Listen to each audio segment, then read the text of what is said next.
Palavra Amiga, do Bispo Macedo.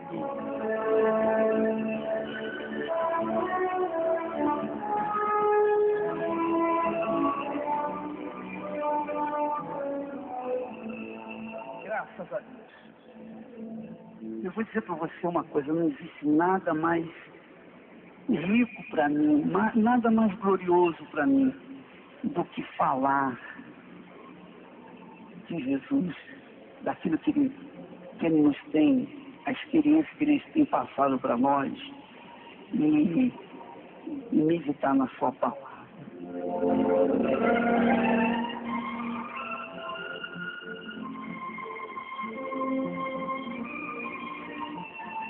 Deixe-me explicar para vocês qual é a visão que Deus tem passado para nós.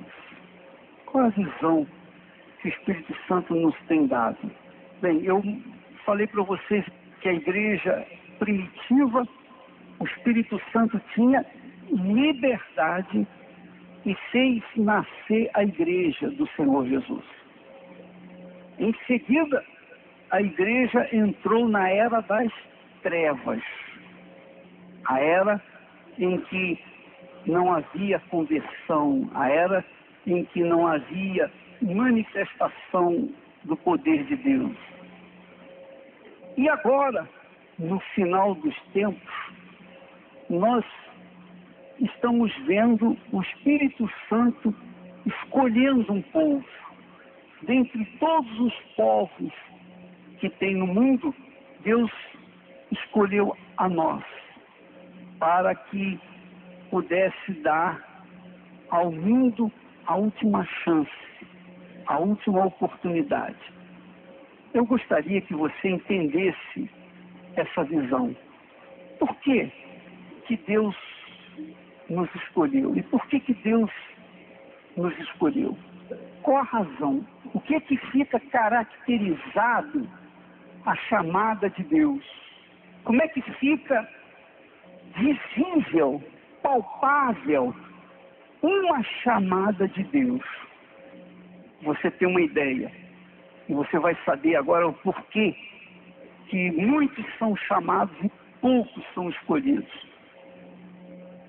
Nós vemos que na igreja, no mundo inteiro, em todas as igrejas evangélicas, todos os que pregam o evangelho, todos os pastores, nesses últimos tempos, nós temos andado por esse mundo afora, nós temos encontrado muitos crentes caídos, inclusive gente da Igreja Universal do Reino de Deus.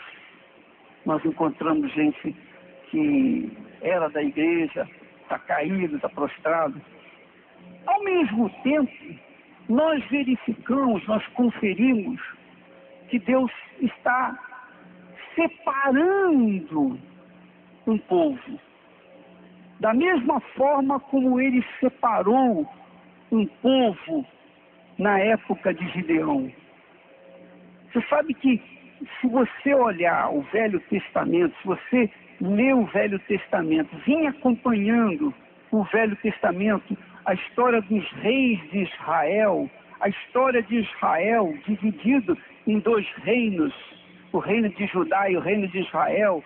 Depois entra a igreja, depois vem os apóstolos, depois vem os milagres da igreja primitiva, o que são Atos dos Apóstolos, depois vem as cartas apostólicas, depois vem o Apocalipse, encerra no Apocalipse.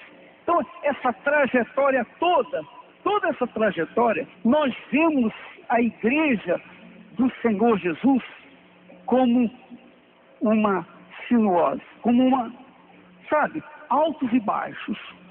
O tempo de baixos, que está embaixo, e o tempo que está em alto. Deus sempre levantou libertadores para livrar o seu povo. Então a igreja vinha aqui em cima.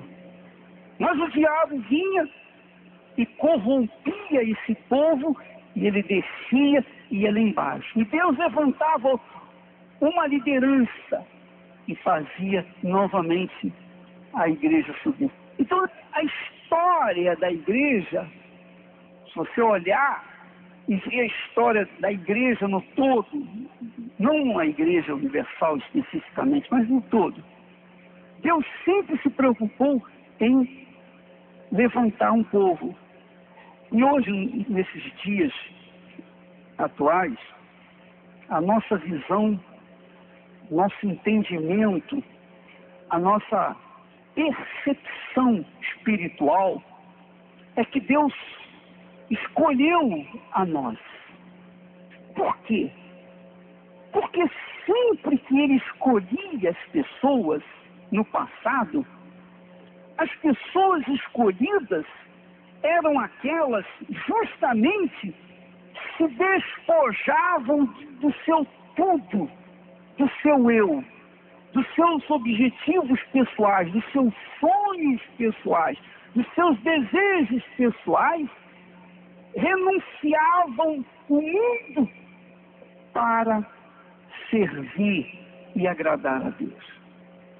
Se você quer, ou quem quiser ser usado por Deus, quem quiser ser cheio do Espírito Santo, tem que estar disponível para se entregar incondicionalmente. Se entregar incondicionalmente, 100%. 99,9% não serve, não vai resolver, não vai adiantar. Porque se ficar 1 milésimo para você, esse 1 milésimo vai estragar aquilo que você depositou no altar. O que agrada a Deus é a fé. O que faz agradar a Deus é a nossa fé. Mas não uma fé sentida, mas uma fé praticada, obedecida. Uma fé que obedece à palavra dele. Quando Deus chamou Abraão, ele disse: deixa a tua terra, deixa a tua parentela, deixa a casa de teu pai e vai para a terra que eu te mostrarei. Mas não mostrou naquele momento, enquanto estava falando com ele. Vai para a terra que eu te mostrarei, quer dizer, ia mostrar. Então Abraão mostrou a fé que agradava a Deus, que agrada a Deus, quando ele obedeceu a essa palavra. Então, para você ser uma pessoa escolhida por Deus, você tem que deixar tudo em segundo plano, até mesmo a sua própria família. Porque dinheiro, a oferta, o sacrifício da oferta que você coloca no altar, é a coisa mais insignificante para Deus. Se você colocar todo o dinheiro, todas as suas propriedades, tudo que você tem em termos econômicos, se você colocar no altar, é o mínimo que você está fazendo para Deus. Porque Ele quer mesmo é o seu coração. Mas o seu coração só é visto, oferecido para Deus, e ele é visto como sacrifício quando você deposita a sua oferta. A sua oferta mostra quem é você diante de Deus. A minha oferta mostra quem sou eu diante de Deus. Então, se eu dou o melhor que eu tenho para Deus, então eu estou entregando todo o meu coração para Ele. Se eu me entrego parcialmente para Ele, então parcialmente também é o meu coração para com Ele. E isso acontece com os pastores. Eu falo para os pastores assim: olha, presta atenção. Você tem o Espírito Santo, eu tenho o Espírito Santo. Nós dois temos o Espírito Santo. Por que o trabalho de um cresce e o outro trabalho não cresce? Se nós temos o Espírito Santo, se os dois têm o Espírito Santo, se todos nós temos o Espírito Santo, por que o trabalho de uns cresce e o trabalho de outro não cresce? Aí vem a resposta. A resposta é o seguinte: que enquanto alguns com o Espírito Santo se entregam, colocam toda a sua força para ajudar as pessoas a encontrar-se com Jesus, a salvar almas, e esses crescem, os outros não colocam toda a sua força, colocam apenas parte de si. Então, nós temos aí o trabalho que cresce e o trabalho que não cresce. O trabalho que vinga e o trabalho que não vinga. O trabalho que vinga é aquele que o pastor coloca toda a sua força. O trabalho que não vinga é aquele que o pastor coloca uma parte de si. Tem o Espírito Santo, mas não cresce. Mas o Espírito não é um só, bispo. Sim, mas o Espírito Santo, não se esqueça que o Espírito Santo está sujeito ao profeta. É o que diz Paulo, que o Espírito do profeta está sujeito ao profeta. Em outras palavras, o Espírito Santo está sujeito à minha obediência, à minha vontade.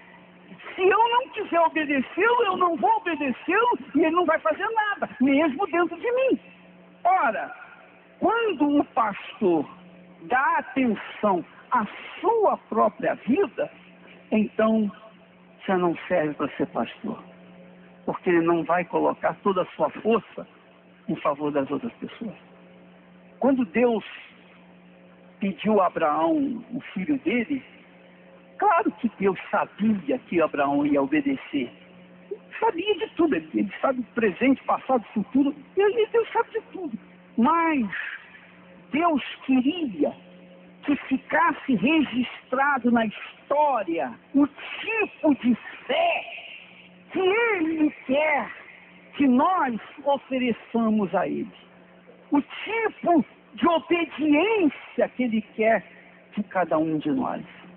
Obediência que custa sacrifício. E nem todos estão dispostos a fazer esse sacrifício. Por quê? Porque nem todos têm essa qualidade de fé. E porque nem todos têm essa qualidade de fé, então Deus não pode usar todos. Ele usa os poucos que tem. Então a Igreja Universal é a Igreja do sacrifício. Esse é o espírito da Igreja do Senhor Jesus. Ora, não quero dizer que a Igreja Universal é perfeita. Não, não é perfeita. Nós somos cheios de falhas, cheios de erros. Talvez os mais falhos que tem na face da terra. Mas uma coisa, nós não falhamos. Nós queremos dar o melhor para vocês. Nós queremos que você tenha qualidade de vida. Nós queremos que você seja de Deus. Nós queremos. E porque queremos isso, nós trabalhamos para isso. Nós lutamos para isso. Eu posso dizer isso, e eu tenho a minha própria vida é testemunho disso. Já tenho praticamente 66 anos de idade. Eu poderia estar descansando, eu poderia estar aposentado, mas eu não quero isso. Eu gemo diante de Deus para que você nasça de novo. Enquanto você não nascer de novo, eu não fico satisfeito. E essa é a razão porque o diabo não destrói a igreja. O nosso trabalho é esse. E eu falo até, o diabo sabe disso. Nós temos que você nasça de Deus. E você tem que nascer de Deus, para que você possa ser de Deus. O Espírito Santo tem que gerar você, para que você seja de Deus.